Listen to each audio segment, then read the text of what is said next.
Good afternoon and welcome to the 5th Annual World Schools Debate Academy here in the beautiful Slovenian Alps. My name is Alfred Snyder. I'm the Edwin W. Lawrence Professor of Forensics at the University of Vermont. And I've been at all 5 World School Debate Academies here in lovely Kranjska Gora. It's one of the highlights of my year to be here with so many fabulous young minds. I spend a lot of time and effort linked to debating. I direct one of the world's largest debate programs at the University of Vermont. Currently we're ranked as the number 20 debating university in the world, but look out, here we come. And last year, for example, I spent 135 days out of the year traveling for debate. I've now done debate training in over 41 countries. And it's what I love to do, and so I'm glad you're here because I love seeing you learn, make progress, advance, and become better debaters. And I think debating is an incredibly important thing for young people to learn. I don't know whether you believe it or not, but you're involved in a very important struggle. That struggle is about your future. What's going to happen in your life. Now you may think that you are an isolated, alienated individual drifting amidst a vast society that's characterized better as a global machine than anything else, but that is true in some ways and not true in others. In most regards, now in the 21st century, whether your life is a success or not, does it make you happy? Does it make your family happy? Does it make those around you better off? Does it help your community? Whether your life is a success basically depends on you. Right? And so for those of you who think, oh, I'm 15 and I'm just cruising along, everything's cool, and yeah, that's fine, but you are involved in a very important struggle for whether your life is going to be a success. And what you do now has everything to do with whether it becomes a success. Success is not a switch you flip and all of a sudden you become successful. It's a long period of development to develop skills and abilities which will make you a success. That's why the 21st century is a very unique spot. Previously, other things might have been important, like how good were you with the sword? Did you have family connections? Did you know people in power? Were you a member of the aristocracy? Certainly there are some elements of that still at work, but not nearly as much as it was. I think the sword thing's pretty much out, but family now it's, what's that? Family connections. Family connections. What you can do is what's important. It's what you can do. Your daddy may get you a job with one of his buddies in a corporation or a firm or a business, but probably can't get you promoted. And then that business or firm will be sold to someone else who will want to know, what the heck is this person doing here? Why do we have them? Why are they important? If you know how to do things and accomplish things, that makes you more likely to be successful. The critical element now, and whether you'll be successful, is your communication skill. How good are you at expressing ideas? You may have heard that the 21st century is the century of data, but don't think it's all about email or text messages or whatever. Ultimately, it's about human beings building messages and using those messages to influence others. In various ways, in various forms, whether it's in your family, in your community, in social groups, in business, in public life, through the media. It's all about communication. And the sooner you learn to have advanced communication skills, the better off you will be. And they can never be too good. Can you think of anyone who was ever too good at communicating? I can think of some people who think they are. Who think they are, right. So, you can never be too good at it. Now today, I'm going to open by talking about public speaking. And You know, some people, many people, most people in the world are afraid of public speaking. They don't want to be involved in public speaking. Now, I have to apologize, I'm an American, and that means that a lot of the empirical information that I'm going to give you has been gathered in America, so I'll start right now. Most Americans would rather hold a large snake than give a speech in public, even a short speech. They're just afraid of it. And why is that so? Why are they so afraid to give a speech? Well, the first thing is that they're not used to it. It's something new and different for them. They don't do it. You don't do it in school. You're not asked to speak out in school. Generally in school, what they want you to do is to sit down, shut up, and pay attention to what they're saying. Right? You're not taught real communication skills. Some of you may be getting some of that instruction, and that's good, but probably not enough. We are not used to doing public speaking. And as you may know, if you have never done something, you feel a little anxious about it. Think of something that you would like to do, but have never done. Keep it to yourself. Right? When you go ahead to do that for the first time, will you be nervous? Will there be anxiety? Yes. Will you do it really well? Probably not. Remember the first time you rode a two-wheel bike? I fell down. And I got back up and went for it again. Until eventually I could ride a two-wheel bike. And even though I look like my center of gravity is all wrong, I can indeed ride a two-wheel bike still. Okay, so we're not used to it. The other thing is, we don't want people to notice us. We don't want people to notice us. We don't want people to be looking at us. It's so much easier to go through life not being noticed. Right? Just stay out of the way, stay out of trouble. Right? Don't get noticed, don't call attention to yourself, and everything will be fine.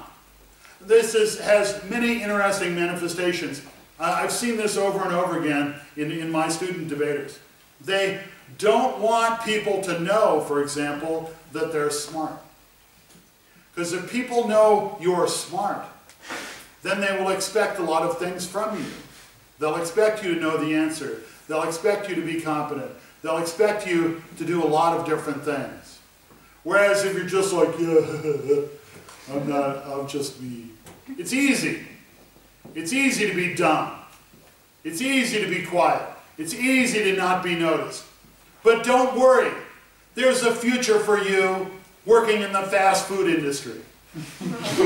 Somebody is going to make my hamburger or my kebab or my noodles at the noodle shop.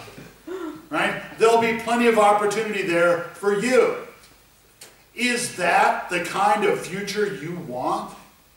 I often tell this to my students. We're traveling to a debate tournament and we're driving late at night, and at 3 in the morning we'll stop at a convenience store.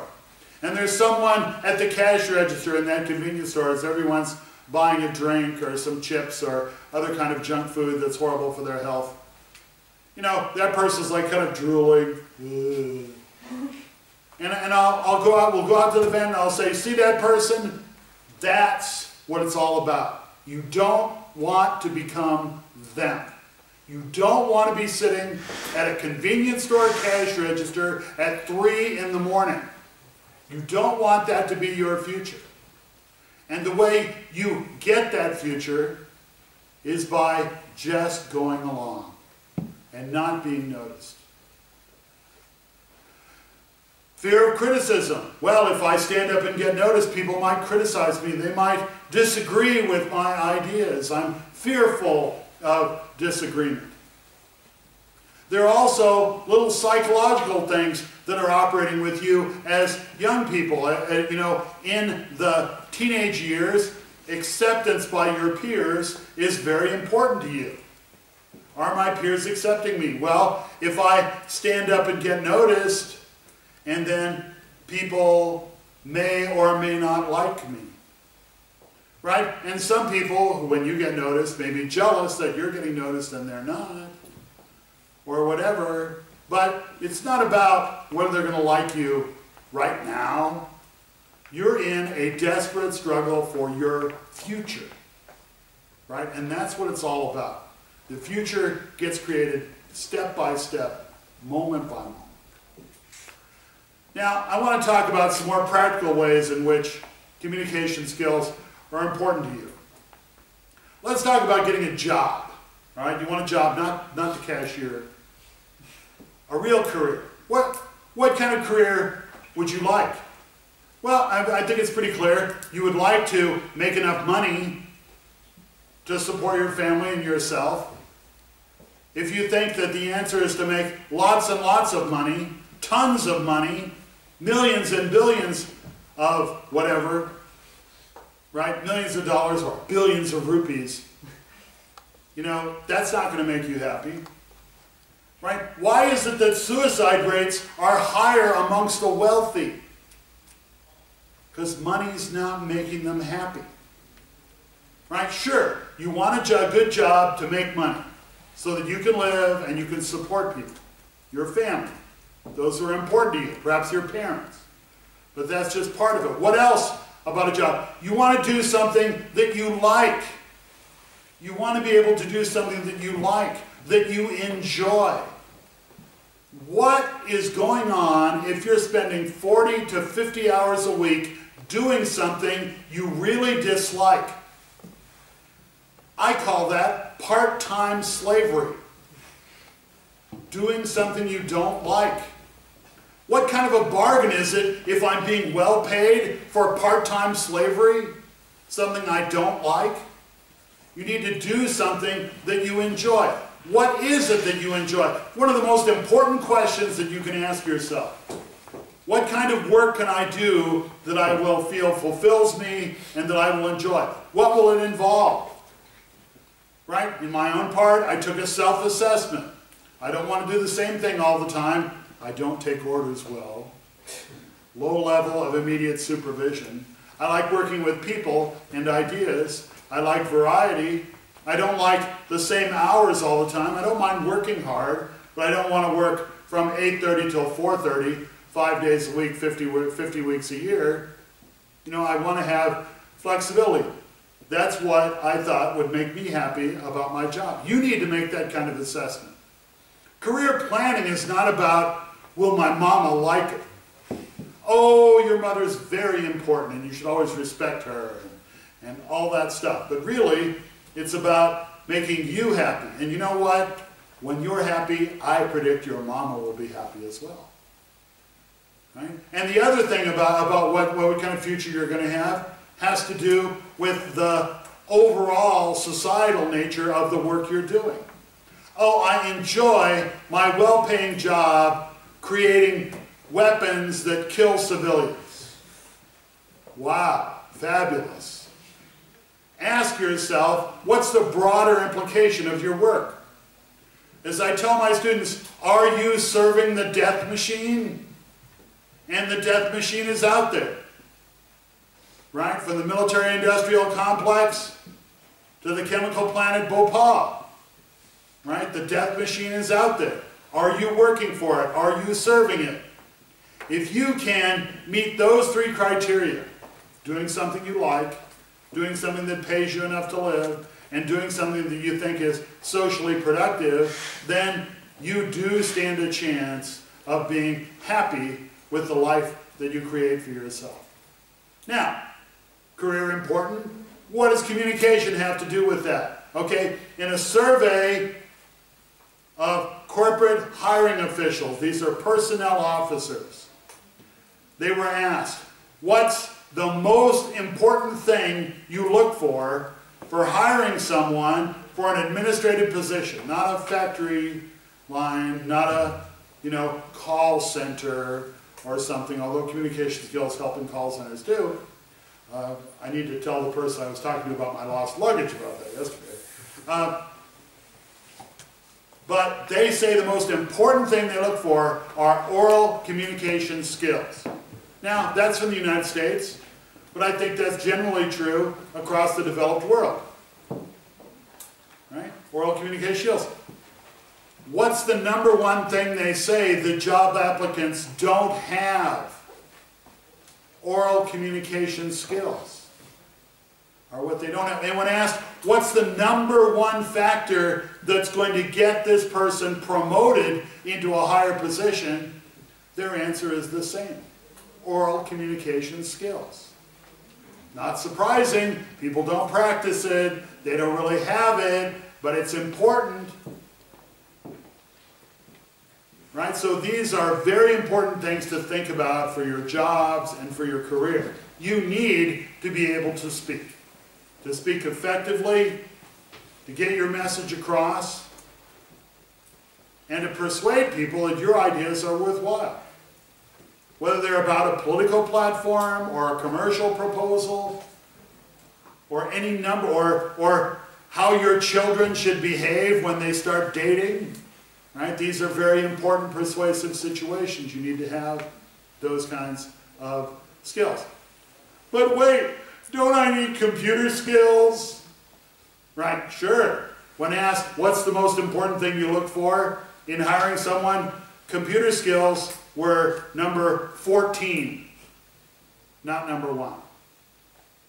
A lot of people have that, but they don't have public speaking skills. There's a broader element too that I want to mention, and that's this idea of leadership. I'm not talking about leadership in terms of you get elected the mayor or the student body president or most likely to succeed or something like that. What I mean by leadership is a trait that someone else identifies in you. Okay? When do other people say you are a leader? This may occur in a group of friends. It may occur inside your family. It may occur inside your work group. It may occur inside your religious organization or your political movement or your non-governmental organization or whatever. People are looking for leaders. Here's who doesn't become a leader. Me, name me the leader. I want to be the leader. You never pick that person. You pick leaders based on abilities. Studies of leadership identification show that here are the 3 most important factors in you becoming identified as a leader. Number 1, you communicate often. You communicate often. That strong, silent leadership type, that was pretty good in about the 8th century. But not now. Right? You be strong and silent, and you'll be running the cash register at 3 in the morning. Right? People want you to speak. They want you to communicate. Right? First, you have to break through your fear, break through the social barriers, and be willing to speak. Second characteristic, you have to speak effectively, not well. You don't need to be Martin Luther King or Mahatma Gandhi. You don't need to be a fabulous orator. Remember, everybody else is afraid of public speaking. You don't need to be so good. They're pretty bad. Right? So you don't need to be fabulous. You just need to be effective. What does effective mean? You keep people's attention. You have ideas. They understand your ideas. And maybe, just maybe sometimes, they're willing to accept your ideas. That's effective. That's effective. You don't have to be brilliant. You just have to be reasonably effective. Third factor, you have to have a balance of positive and negative things that you say. A balance of positive and negative things you have to say. Now, we all know people of these 2 types. There's that one person. Everything's always wonderful. Oh, it's such a great day, and I love it when it rains like this. And my parents are so good to me, and my boyfriend's so cute, and my teachers really care about me, and everything's great. Everything's fabulous. Right? The sunflower, it's great. Do you really need to hear from them? You know what they're going to say. Everything's great. Right? Are you going to take what they say seriously? No. Everything's great. How about on the opposite side? How about the person who's always negative? Oh, you know, I hate it when the sun shines like this. My teachers don't like me. My parents don't understand me. My dog doesn't give me any respect. You know, my hair's bad today. Everything's bad. You don't need to hear from them either. You know what they're going to say. What would you like them to do? Shut up. Seriously. Right? Sometimes people like this are not even listening to you. Right? So there's a young woman on our campus who's one of those, oh, it's all great, it's wonderful, it's fabulous. And so I'm walking across campus and she walks by and says, how you doing? And I said, just terrible today, just awful. And she goes, great, great. This was all about the way I said it. She wasn't even listening to me. It was all about, you know, I could have said, yeah, I have cancer today. Imagine that. You know, it's like they're not even listening. What you really want is someone who's going to have a balance of positive and negative things to say. We're discussing, there's an idea. Here are good things about it, here are bad things about it, and here's some things we don't know. We need to find out some more information about those. That's what you want in a leader. Someone who does that. I think these three factors demonstrate why debate prepares you to be a leader. It gives you the courage to stand up and speak. Even in difficult decisions, you're going to have to stand up and speak about some things that you don't necessarily know a lot about, that you're not sure of. You may be speaking in favor of things that go against your personal beliefs. By the way, I think that's fine. I mean, you wouldn't do that in real life. Yes, kill the poor. You wouldn't do that in real life, right? But counter-attitudinal advocacy is fabulous training. Because if you don't know the arguments against what you believe, then there's no reason why you believe what you believe, right? You need to know all sides of it, okay? So so that's the first one. Second one, you have to communicate effectively. Keep debating, you will become an effective communicator. And it's amazing how this works. And Peter, let me just give you, all right, you guys have put on a lot of public debates here in Slovenia, okay? And a lot of times the audience, and you'll watch it and you'll go, well, that was okay. Right? And then the audience will go, wow, that was fabulous. That was excellent. You know why? They have low standards. What are they comparing it to? The ridiculous kind of discourse they see on the media?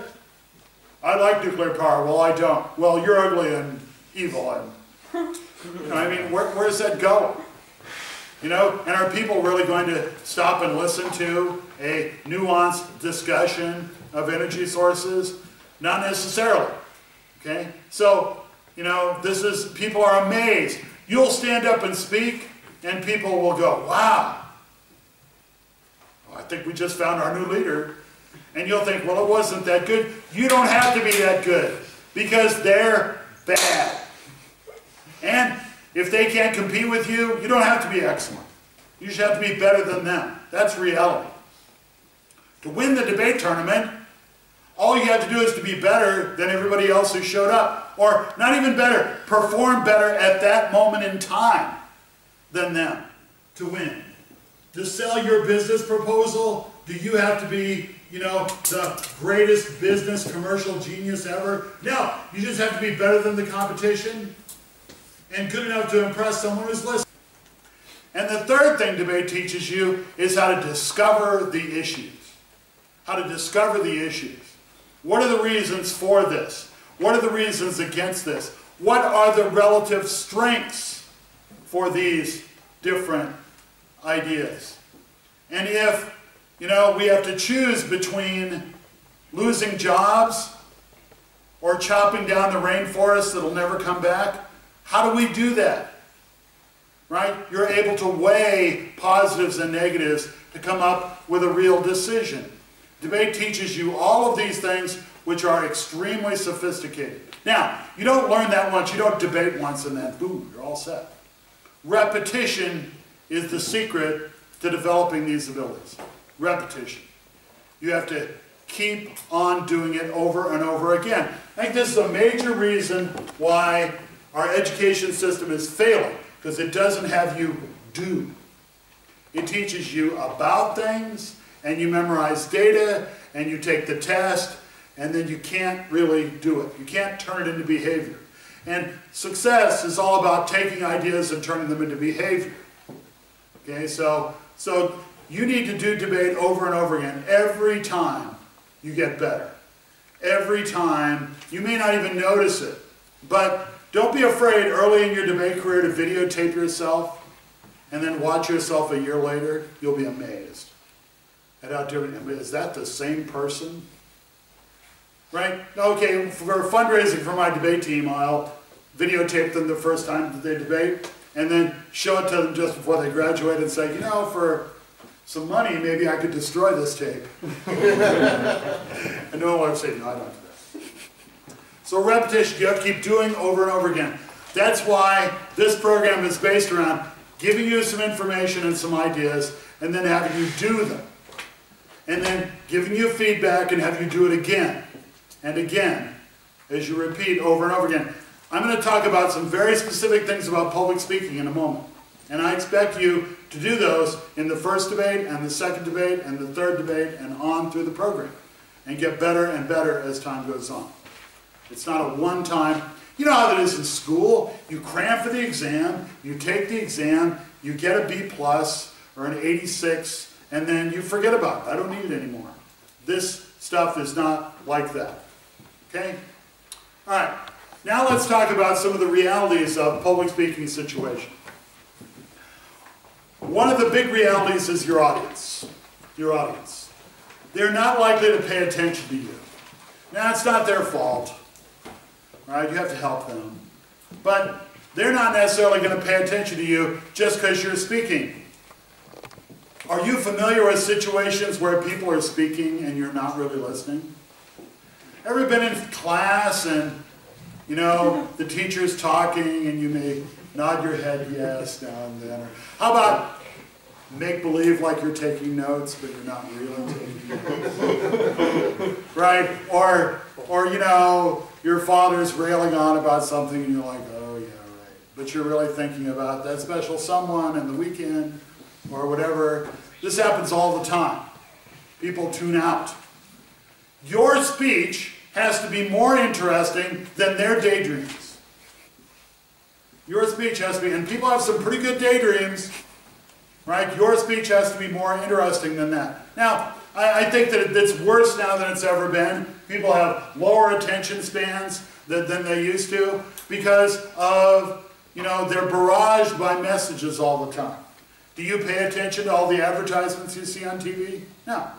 You tune them out. As soon as you see it's not important for me, you tune that out. Or you go, wow, girls will like me if I use this deodorant? It's not true to you. Oh, sucker. All right? And so, you know, people are just tuning out. And the media does this. There's, when music videos became really popular, the concept was called the MTV effect. With all these music videos, they have so many quick cuts, right? Car, explosion, beautiful girls, people crawling on top of one another, falling off a waterfall, boom, boom, boom, boom, boom, boom, boom, boom. And it's like, oh, yeah. So overstimulation. And then movies are that way now too, right? You know, you go see Mission Impossible 6. I don't think we have that yet.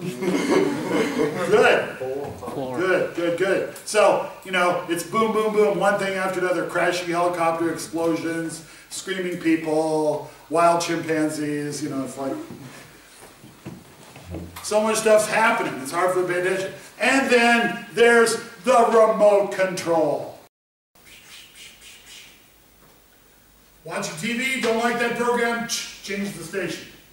Used to be you had to get up and go change the station.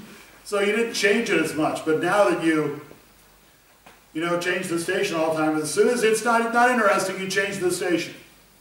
Right? Or then for the commercial, this might happen to you, the commercial comes up, so you change to another station, and then you forget to come back when the program starts that you wanted to go back to. I hate it when that happens. Right? And so You know, I think we're very close to having technology now which automatically eliminates all the commercials from what you're watching. I think that will be good. But the remote control, so you're standing there giving a speech and they're like, oh, this is boring. Why isn't the program changing? Why isn't this something else? Where's the crashing helicopter? Right? So you really have to keep their attention. Because if they don't pay attention to you, nothing happens. Nothing happens. The communication process, when you're trying to influence people through communication, has 3 phases. First, people have to pay attention. Second, people have to understand what you're saying. And then third, they can decide whether to accept, or in the academic literature we call it yielding. Right? They may decide to yield to your message. If they're not paying attention, you don't get to yielding. If they don't understand, you don't get to yielding. Okay? So you have to keep their attention. That's very important. Now, this little talk is not about how to have how to say smart stuff. I think the rest of the workshop is about how to say smart stuff. But this is about how to deliver smart stuff. And the way to keep people's attention and get the message across to them, so maybe they'll accept your message, is by being a dynamic speaker. How do you become a dynamic speaker? Well, we have Dr. Tuna's 3 laws. That's my nickname, by the way, Tuna. And you can call me Tuna, it's fine. Everybody calls me Tuna. The president of my university calls me Tuna. But I understand, I'm a communication scholar. I know that, you know, the name is not the thing named and the word is not the thing spoken of. So I don't feel I have to be like a fish or come in a can or be dolphin safe even. Right? So, but you can call me Tuna, it's all right. Now, some of you may be uncomfortable with that, but you're a PhD and you're a professor and you're blah, blah, blah. That's fine. If hierarchy is in the way, just call me master. That will be fine. But I'd actually prefer you don't call me master, just call me Tuna. Okay. So, Dr. Tuna's 3 laws of dynamism. First, you cannot speak the same way all the time. You cannot speak the same way all the time. Once you do that, you become boring.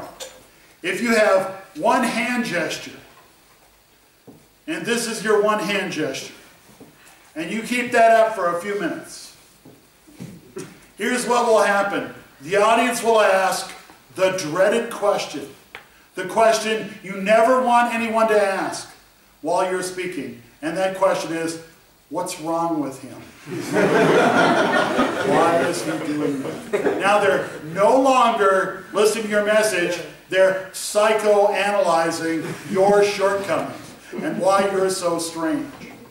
Or they might just tune out if you always speak in the same voice tone, in the same volume, and at the same speed about something that's really important. You see, the children are starving, and many innocent, cute animals are being killed and tortured, and we have to do something about that. People stop listening really fast. Right? You cannot do the same thing over and over again. You must have variety. I said to be a dynamic speaker. To be a dynamic speaker, it means to be characterized by energy, enthusiasm, activity, sincerity. And you care about what you're saying. Do I sound like I care about the little animals that are being tortured? No, I don't. I sound like I wish I would be somewhere else. All right, so that's the first one. Second one. You change the way you speak to emphasize the more important parts of your message. You change the way you speak to emphasize the more important parts of your message. Okay? Nobody's going to remember everything you say. There are certain things that you want them to remember. You need to make them stand out in your speech. There are various ways you can make things stand out, and we'll talk about various ways. But you identify what are the most important ideas, and you make sure that those ideas stand out.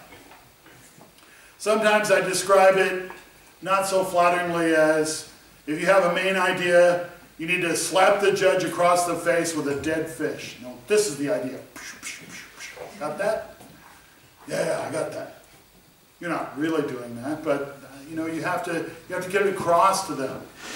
Okay? Third thing, you must remain natural in your changes. You must remain natural in your changes. Now, I said you should change the way you speak all the time. Try this. This is an example of how I will change the way I'm speaking in a lot of different ways. Did I have a lot of changes there? Yeah. But I sound like a broken robot. Right? There's something seriously wrong. And when you start acting unnatural, all right, we're here. We're the proposition team. And we're here with a great idea. It's a great idea for you. Right? That's just weird. Right? You want to be natural. People are persuaded by people that they think are real, not people that are fake. Once you sound fake, artificial, imitation, they don't want to believe you. Right? I think that there are lots of people trying to sell cars on TV that need to learn. In America, there are all these car dealers have these ads. Come on down, I got them here. I got these cars, and they always have a dog or an ape or something with them, and it's always like, what is that all about? I don't know, but I don't think it works. Studies show it doesn't work. Right? You have to seem real to them, so you don't want to be fake. Comedians are often funny because they're not real. Right? They're like, hey, well, we got this, oh yeah, oh, you know, and they have a character that they play that's not real, and that may be funny, but it's not persuasive. So you have to make sure not to go too far. Okay? All right, those 3 laws. Don't do the same thing all the time. Change things to emphasize important parts of your message. Don't become unnatural. Okay? Did anybody have a question? No? Okay, now we're going to talk about various parts of delivery. Let's start with your voice. Your voice. Most important part. Unless you're good in sign language, and all your judges are as well, and your opponents. Sign language is a wonderful thing, by the way. But if you have a voice, you need to be able to use it. One of the great things that happens when you participate in debate is that you gain your voice. You gain your voice. And there'll come a time when you gain your voice, you say, wait a minute, I have something to say. I can say it. Other people want to hear what I have to say, and I can make a difference. When you decide that, you found your voice. You are ready to change the world when you gain your voice. But if you don't gain your voice, cash register, 3 in the morning, you know the story, somebody has to make my hamburger. Okay? All right? So your voice. Now, there are different parts of your voice. Volume. How loudly should you speak? Well, you want to be heard by everyone, right? You need to assess your acoustic space. I want everyone to hear me. And then you have to change it. You might want to speak louder and softer at some points. Maybe for a really important point, you want to say it a little louder. How loud is too loud? Okay? If I'm speaking so loud that the people in front think I'm shouting at them, oh yeah, hey. When your mother is shouting at you, what's going on? Tell me. What? We don't listen. No, but what's going on from her perspective? Why is she shouting? She's angry. Because she's angry. She's angry at you, right? She's upset. She's angry. And you don't listen. I think you've correctly identified the situation. You know, if I'm shouting so loudly, then the person up here says, will you shut up? Huh, so loud. Right? But if the person in back can't hear me, right? They try hard to hear me, but they can't really. It's too much work, they give up. Right? So you want to have a range. Your natural range should be loud enough so that the person farthest away can hear you, so that the person closest doesn't feel they're being shouted at, but you still change to make things important. Now, it's not always that you say things louder to make them stand out. Sometimes you might say things softer to make them stand out, because it's the difference that makes the difference. For example, I might say, today, 8,500 children will die from malnutrition. and nobody seems to care. And it's like, well, this kid's dying, and nobody cares. What's up with that? Right? It's like the soft part gets you, especially if it's communicating a feeling or an emotion. Wouldn't it have been effective if it said, and nobody seems to care? No, that wouldn't have been effective. That wouldn't have worked as well. Okay? How about the tone of your voice? Right? Whether it's high or low. If your mother is talking to you really, really in a loud tone of voice, I'm sorry, imagine your drunk uncle or somebody, is talking to you in a really high voice. What does that mean? Or you come upon a group of your friends and they're speaking in a very high pitch, excitedly to each other. What do you interpret that as? What's going on? They're too young, their voices haven't changed yet, they haven't gone through puberty. Now, what's going on when people are speaking in a high-pitched voice? Tell me, I got all day. It's funny. What? For us, it's funny. It's funny? It sounds unusual? Okay? All right, studies show that high-pitched voices are a signal of anxiety, excitement. So, do you want to raise the pitch of your voice to indicate excitement? I'm really excited about this new idea we had. And then a lower tone of voice would say, but I am so not worried about the opposition's arguments. Right? And so, high pitch, low pitch, it sends a signal. There are psychological subprograms in people's brains that when they hear you doing things, they think something's going on. We'll get to more of that in a minute. Especially with eye contact. Think about the people that you listen to reading the news. Do they tend to have higher-pitched voices or lower-pitched? Yeah. Even the women have what we would think of as almost unnaturally low register voices, because a low-pitched voice gives authority to what you're saying. If I say this like Mickey Mouse, it's somewhat less effective. And it also would seem fairly unnatural. Right? If I stand up here and talk to you like this, you're going to go, what's wrong with him? Back to the second. Right? You don't want that. How about the speed at which you talk? Right? The speed at which you talk. Now, most people comprehend better at a slightly higher speed than conversation. Most debates take place at a speed higher than normal conversation. That's because it keeps people engaged, right? They comprehend more. There are less chances for them to wander away. Well, it seems to me that, come on. You ever have that person you want to shake them, say something? Right? Now, generally this is in class, you can't do that. So, the really important thing about Shakespeare is, you're like, tell me. Right? So, yeah, we'll speak at a little more rapid speed, but you might want to slow down for things that you think are really important. Right? You want to slow down. Nuclear power plants operate on using enriched radioactive material that's very poisonous. And all of this material is taken out of the plant after it's used, but it will remain poisonous for tens of thousands of years. Right? You want that to get across, so you might slow down. Now, sometimes you speak a little faster because you're putting in something that people expect you to have, but they're not necessarily going to understand. For example, I'm having a debate, and my opponent, Rydian, says that my advocacy of nuclear power plants is wrong because a nuclear power plant can explode like a bomb.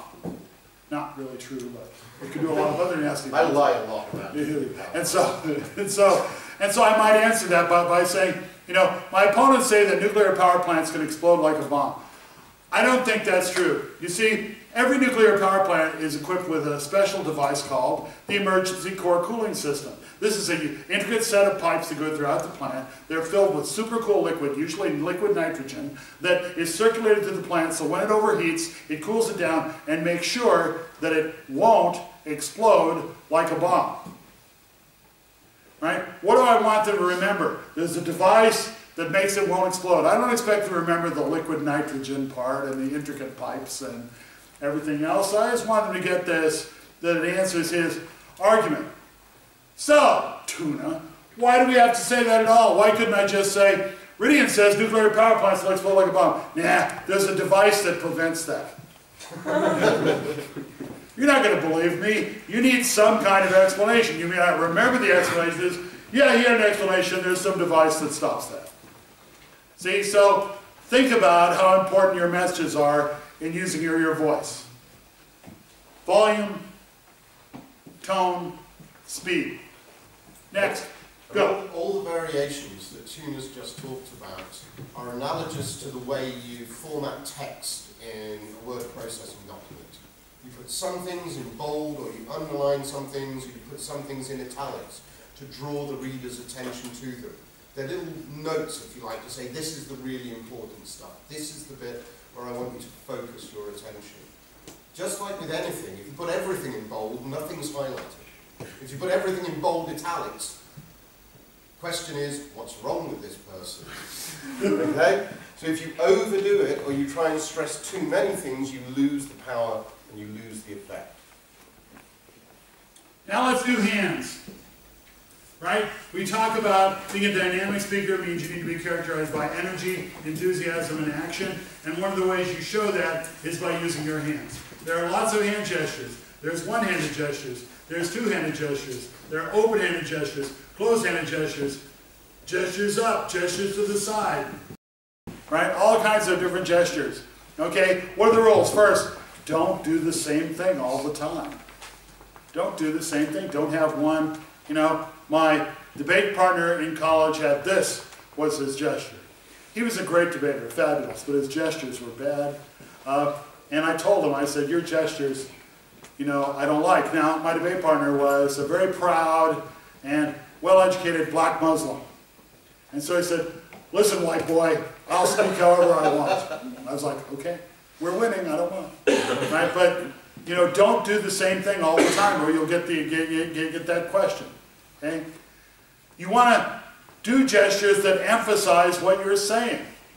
You want to do gestures that emphasize what you're saying.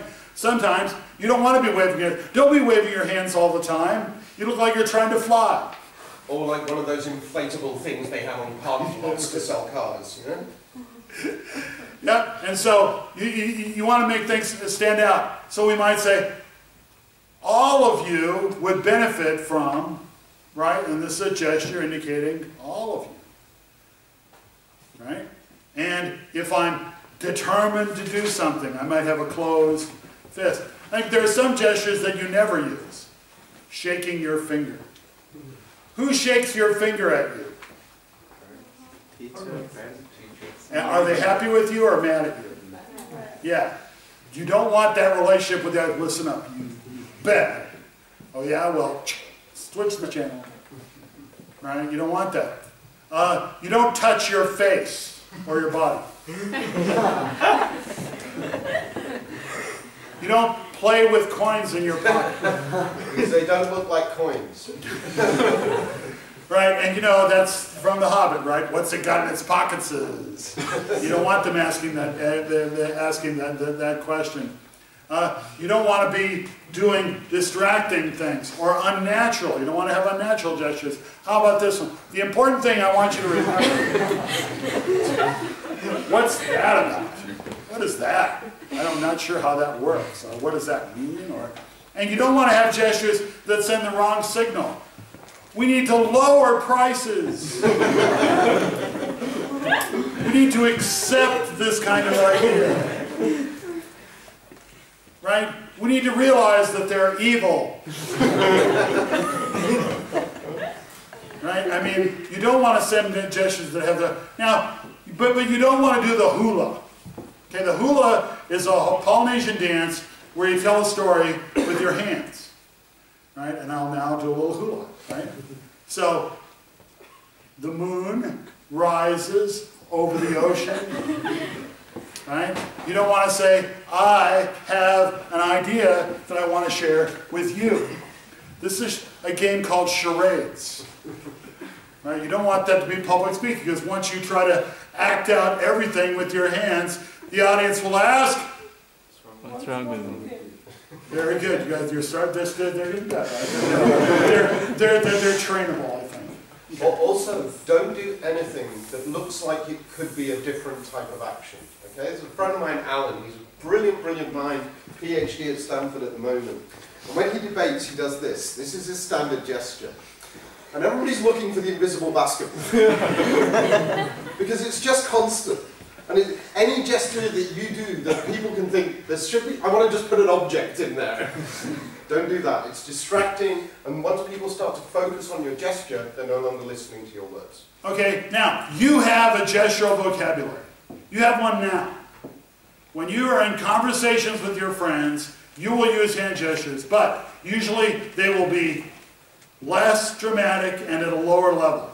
Okay? And when you're speaking to an audience and your gestures are like this, they're not going to see it. So in general, your gestures need to come up and they need to be a bit bigger. Okay? So that's about gestures. 1, don't do the same gesture all the time. 2, use them to emphasize what you're saying. And 3, don't go all weird on us. Okay? Now let's talk about your face. Oh, sorry, before you go on to your next thing, be aware that something that is a common gesture in your culture may mean something very, very different in somebody else's culture. Don't, for example, put your thumbs up in certain... If you're in a mixed environment, putting your thumb up is not always a way to say, okay. Okay? Sometimes it's very rude. Saying okay like that is sometimes very rude. 1963, Tony Curtis went to Argentina. He got off the plane. All those TV stations were there. He looked at the camera and went like this. Not understanding that in Argentina that means your mother's a whore. So, and immediately it was like, get out of here, buddy. We don't want you here. Right? So you need to be aware of that. Now, people from India, right? They can mean different things in different cultures. You have to be, you need to be aware of that. And whose culture is important when you're speaking to an audience? Yours? No. Well, your culture is always important, but for the purpose of this communication transaction, it's theirs that's important. Right? You don't want, I'm not telling you to betray your culture. But what I'm saying is, look through that to make communication possible.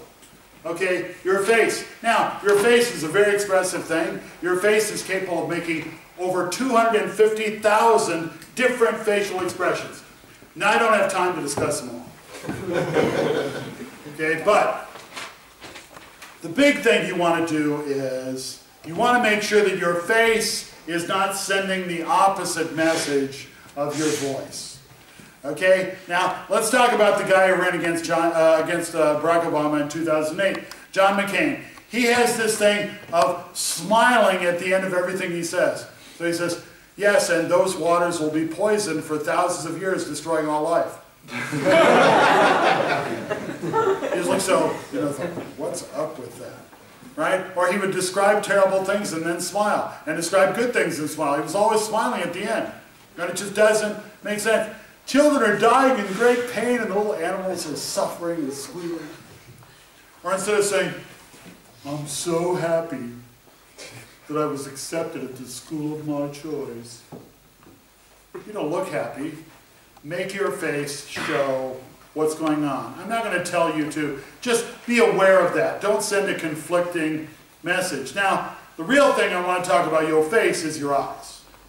Your eyes. Eye contact is incredibly important. And here's why. Studies show that if you make eye contact with people, they believe you are telling the truth. Now, skilled liars know this. So they will look you right in the eye and tell you that, dear, she means nothing to me. You're the only one. Right? They'll look you right in the eye and tell you, but, that's the way it goes, people. And people don't stop and say, is he looking me right in the eye? He is. This increases the truth factor in his message by 23%. That's not what happens. What happens? They go, oh yeah, okay, I'm getting you, I'm feeling you. Right? If you look them in the eye, you have to make eye contact. But this is in an individual situation. How about an audience? Right? Now, one problem that I have is I'm cross-eyed. This eye's looking over here and this eye's looking here. That's why if any of you ever decide to ask any questions, I'll be glad to call on you by pointing my finger at you instead of looking at you, because you don't know who I'm looking at. So I don't want to look at people too long, because they'll go, what's wrong with that dude's eye?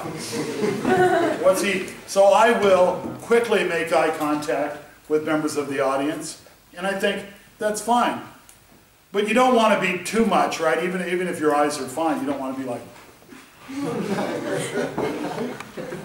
Don't pick just one person and stare at them. Or just stare at the judge. That's just creepy. Yeah, it's just creepy. It's just weird. You want to make eye contact with people. And that could be a part of body language, which we're going to get to now. So eye contact, good. Make eye contact. But guess what? When you notice that everybody's looking at you, this will create anxiety. Here's the deal. When you're in school, when is it that everyone turns to look at you at once? What just happened? They asked a question. What? They asked for something. No, everyone turns and looks at you. You did something wrong. You know, usually it's something wrong. Right? You dropped something, or there was an explosion from an inappropriate part of your body, or there was a quiet and you said, yeah, she's a... So, now I think when you ask a really good question, people don't look at you, they may go, but they're not going to go. I don't know, but this may be a cultural difference, so pay no attention to me. Okay, so why is everyone looking at me? So, the first time you stand up and speak and go, oh my God, everyone's looking at me. What does this mean? Is there something wrong? Have I done something? And it's one of those programs in your brain telling you something's wrong. Nothing's wrong, you're fine. Of course they're watching you. Would it be good if they all turned and looked somewhere else when you started speaking? No, it wouldn't be. Now, if that makes you nervous, fine. Just look at their foreheads. Foreheads are pretty simple. Or right above their heads. You can be okay, but make eye contact. And you want to make eye contact with lots of people. Scan the audience. Now let's talk about body movement. Okay? That's body movement. Okay, now, you want to be a dynamic speaker characterized by energy, enthusiasm, action. You don't do that. You may have gestures, but if I never move, it seems kind of weird. Right? Here's the one I don't like.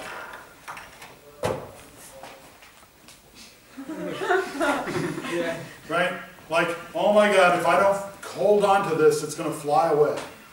Or I'm going to fly away. Or something. But it makes you feel good. I'm grabbing onto something. Yeah, okay. Right? So, what you want to do is to show, the word I think that your body movement should show is command. Command. You're in command of the rhetorical space. Now, up here, my wonderful camera crew asked me where would I speak from, and I said, well, I'll probably go over here. That's about it. I've defined this as my rhetorical space, and I want to use that rhetorical space. Now, you don't want to stand in the same place all the time. That's rule number one. 2, you want to move somewhere for a reason, not for a bad reason. Like here's some bad body movements, like... Right? You're not like playing basketball, looking to drive to the basket or make your kick to the goal. Right? To show command, you might glide somewhere. I might glide over here, set up camp, give part of my speech, make eye contact with this part of the audience. Right? Then maybe I'll turn 20, 30 seconds later, make eye contact with this audience, part of the audience. Maybe I don't need to move all. Do I want to pace back and forth across the stage? That makes me look what? Weird. Weird. Yes, that was the easy answer. I want a more nuanced answer than that. Anxious. Anxious. Who paces back and forth? Dad, well, he's waiting for you to be born. Not anymore, because now they're in the delivery room, which I think is a wonderful thing. But for a long time, during the early hospital years, it was like pacing back and forth. Oh my goodness, I'm so worried. You don't want to look worried. You want to be in command. So you glide somewhere, set up camp, right? Reach them, make eye contact with them, have appropriate gestures, and people feel like you're speaking with them, not to them. And that's what you want. There are lots of bad things you shouldn't do with your body. This feels good for you. You're nervous. You need a way to expand nervous energy. This is a good way. It also makes people kind of seasick in the back of the audience, right? One of my favorite people does this all the time. Right? Have you ever seen, if you watch documentaries about people in mental asylums, often they're sitting there going like this, or if you see that video of Hitler at the Berlin World Games, he's sitting there watching going like this. Right? You don't want to trigger any of those images in people's minds. Okay? So there are lots of things you don't want to do. You don't want to touch inappropriate parts of your body. Right? You don't want to. And so here's the deal. Ladies, many of you have lovely hair, right?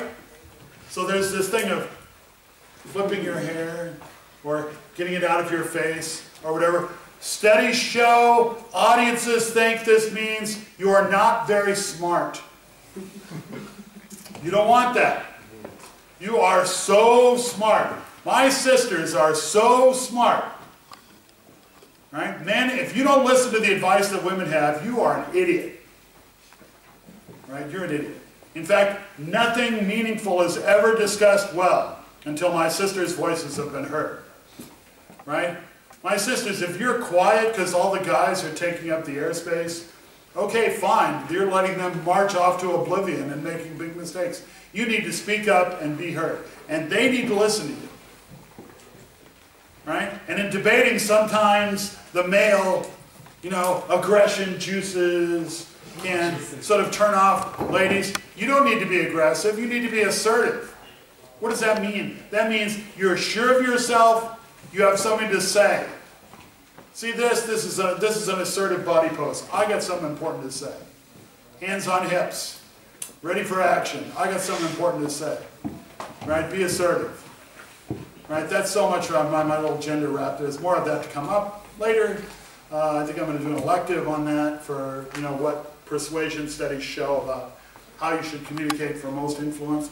So what we have here is a survey of voice, hands, face, body, and you're applying all the same three things. Don't do the same thing all the time.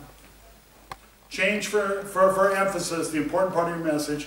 And third, don't be unnatural. Okay? So now we're going to do some exercises. Time for exercises. And we have an hour and 15 minutes for those. Could you see what rooms Guyana wants us to go to? I have no idea what rooms are.